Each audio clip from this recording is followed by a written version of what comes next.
Assalamualaikum sahabat sehat dimanapun Anda berada. Jumpa lagi dengan Dokter Gigiku, channel informasi seputar kesehatan gigi dan mulut Anda. Bagi sahabat sehat yang baru saja menemukan channel ini, semoga video-video dalam channel ini bisa memberikan informasi kepada sahabat semua seputar kesehatan gigi dan mulut yang sahabat sehat butuhkan.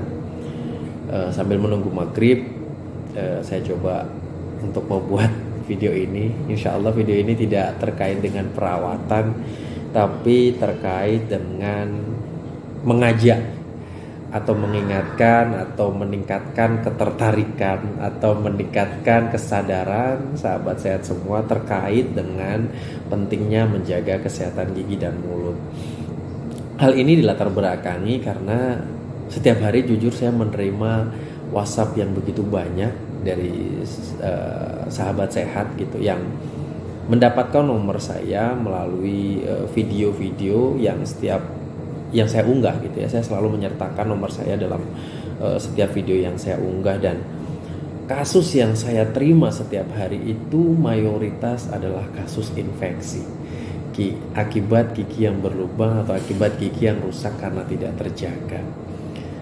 Ya 80-90%-nya kasusnya yang seperti itu.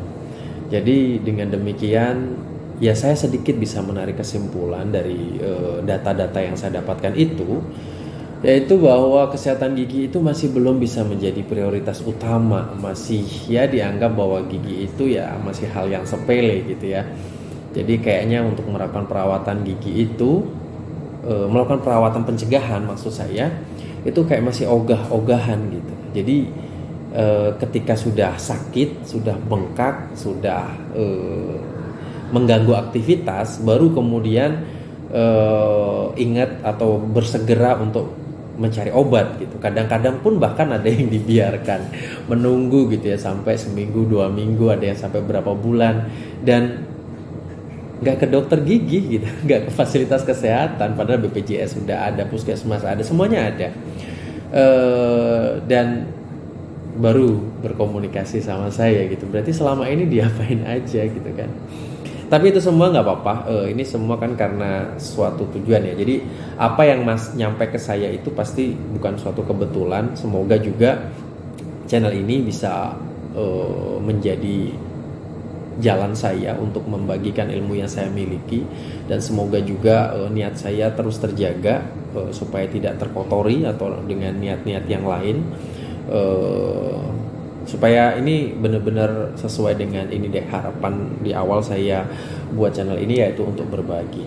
Nah, kembali ke tentang kesehatan gigi dan mulut. Jika memang rasa sakit, terus kemudian biaya yang begitu besar untuk menggantinya, kerugian tidak bisa bekerja, dan semua hal-hal yang tidak enak itu akibat tidak menjaga gigi dan mulut itu tidak bisa terus kemudian merangsang kita atau mendirect kita untuk segera memperbaiki kondisi ini atau merawat atau ke dokter gitu ya. Maka mungkin pada kesempatan ini saya ingin mengajak sahabat sehat semua itu mengajak untuk menjaga kesehatan itu, pentingnya menjaga kesehatan gigi dan mulut itu dari perspektif spiritual. Ya semoga kan karena dasarnya seseorang untuk berbuat sesuatu itu kan pasti ada latar belakang ya. Bisa karena takut, bisa karena sadar, bisa karena spiritual salah satunya. Nah, karena saya seorang muslim, saya coba untuk membagi ini dari apa yang saya ketahui sebagai seorang muslim. Saya yakin pasti semua agama akan semua agama juga menyuruh kepada kebaikan dan menjaga kebersihan. Karena saya nggak tahu untuk di agama lain, maka saya coba untuk mendiskusikan ini dari perspektif saya seorang muslim. Jadi banyak sekali ayat-ayat bahwa Islam itu adalah sesuatu yang sempurna. Islam itu bukan hanya terkait dengan ibadah mahdoh, tapi juga ibadah ghairu mahdoh. Ibadah ghairu mahdoh itu yang sifatnya ya memang tidak secara langsung kepada Allah gitu ya, baik hablum minan nas maupun terhadap hablum minan nas itu ya terhadap manusia selama manusia, terus kemudian ibadah-ibadah terhadap diri sendiri, terhadap lingkungan. Nah, banyak sekali ayat-ayat Allah maupun hadis yang disampaikan oleh Rasulullah terkait juga tentang pentingnya menjaga kesehatan, terutama lagi kalau hadis itu kesehatan gigi dan mulut itu juga ada banyak sekali ya.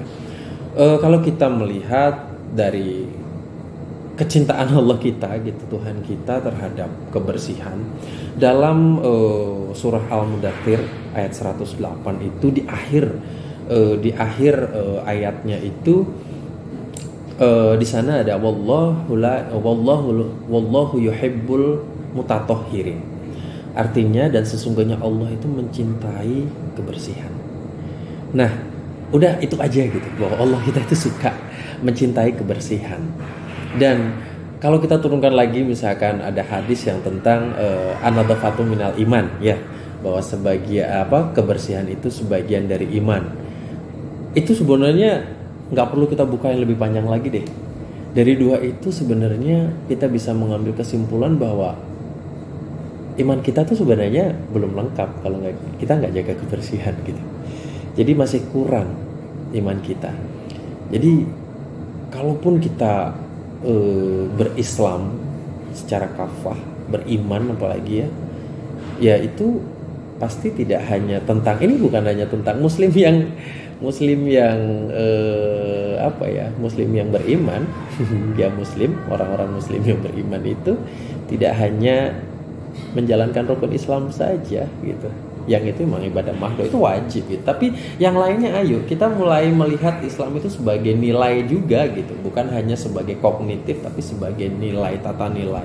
Kalau urusan ibadah mahdoh oke lah, udah saya yakin semuanya udah melakukan. Tapi ghairu mahdoh, saya banyak melihat kadang-kadang bahkan ya di pesantren itu kurang mendapatkan perhatian terkait kesehatan, khususnya kita ngomongin kesehatan gigi dan mulut. Jadi kalau lihat dari situ, makanya harusnya kalau kita beriman pastinya kesehatan, kebersihan itu menjadi prioritas ya. Kita harus wangi dengan tujuan bukan untuk mengait orang lain ya, atau mencari perhatian, bukan. Wangi, bersih, rapi itu kan nilai-nilai yang harusnya kalau kita Islami itu ya berarti wangi, bersih dan semuanya terjaga gitu. Dan Rasulullah sendiri menguatkan tentang pentingnya menjaga kebersihan gigi dan mulut melalui hadisnya. Kalau nggak salah artinya seperti ini: jika tidak memberatkan umatku maka aku akan perintahkan untuk bersiwak setiap waktu sholat. Nah di sini betapa penting ya, gigi itu ada 32 gigi dengan fungsi yang sangat besar.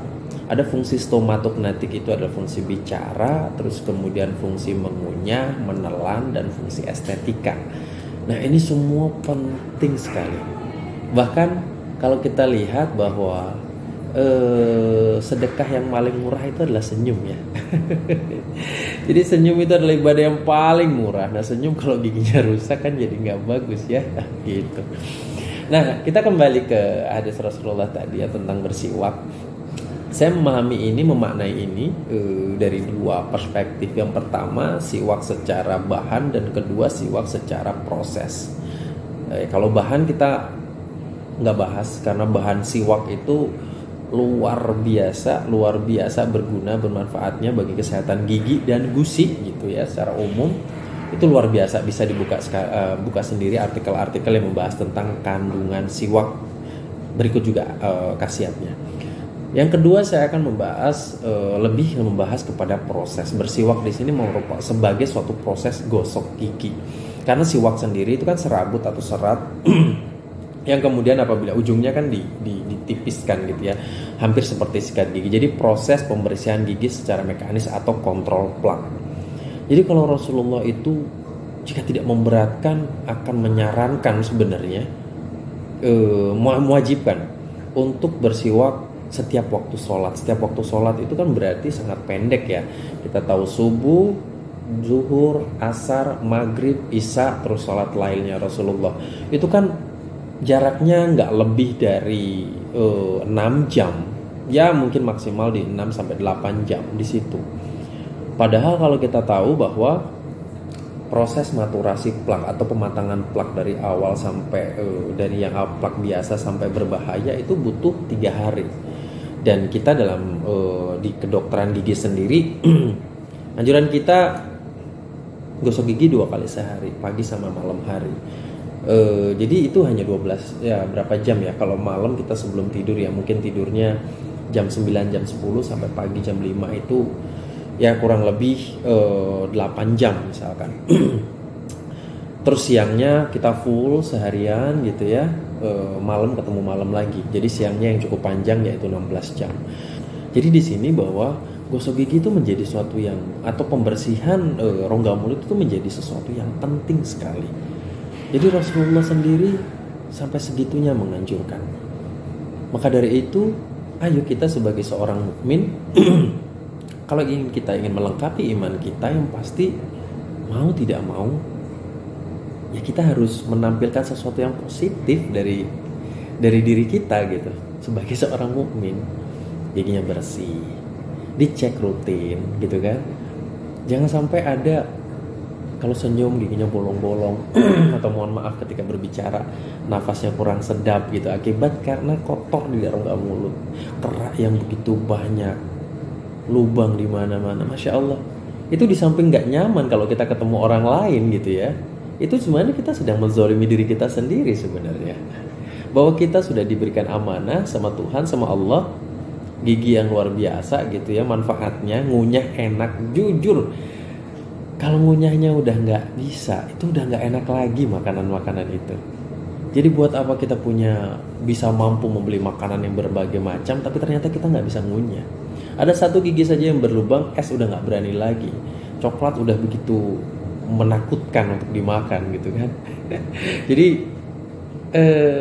itu semua harus kita harus kita balas apa yang Allah berikan itu dengan apa? Dengan tanggung jawab merawatnya.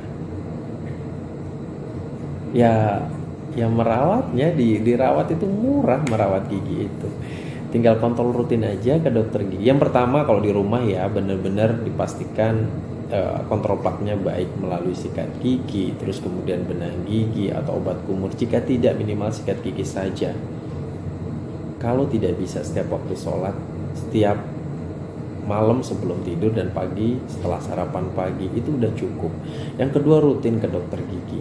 Pemerintah sudah memberikan fasilitas BPJS ya, yang kita bayar setiap bulan. Dibandingkan asuransi, BPJS itu sudah sangat-sangat murah.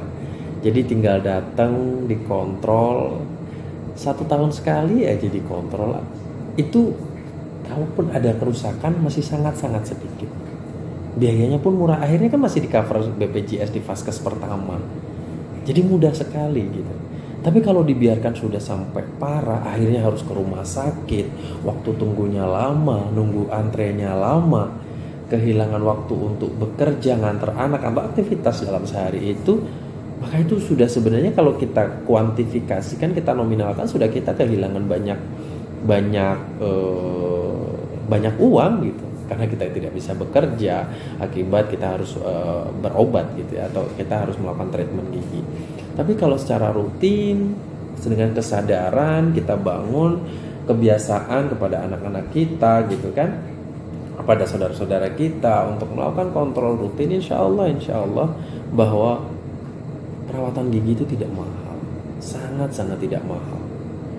Nah, kalau misalkan nanti ada faktor-faktor yang memperparah ya terjadinya karies gigi, seperti gigi berdesakan atau berjejal, garis-garis gigi yang cukup dalam atau pit fissure yang dalam, terus kemudian gigi ujung yang memang tumbuhnya tidak benar gitu kan. Hal-hal seperti ini kan mudah diketahui dan belum sampai menyebabkan kemudorotan yang lebih besar.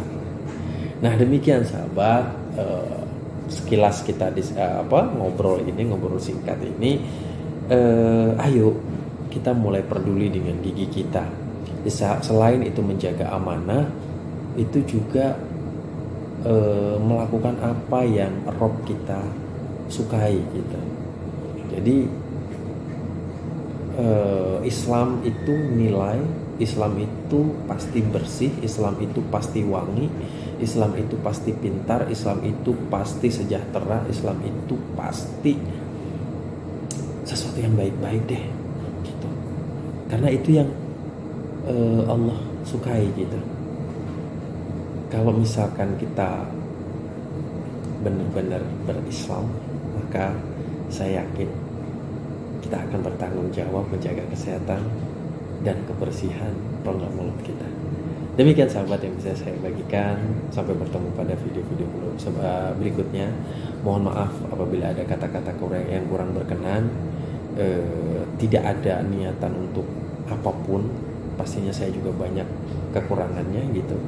Tapi yang pasti posisi di sini saya sebagai seorang dokter gigi dengan melihat fenomena yang begitu banyak gitu ya, melalui kasus-kasus yang saya dapatkan. Semoga video ini bisa mengingatkan saya dan mengingatkan kita semuanya tentang pentingnya menjaga kesehatan gigi dan mulut, tidak hanya dalam perspektif kesehatan, tapi dalam perspektif spiritual, yaitu melakukan apa yang Rob kita sukai dan melakukan apa yang Rasul kita anjurkan. Demikian, Assalamualaikum warahmatullahi wabarakatuh.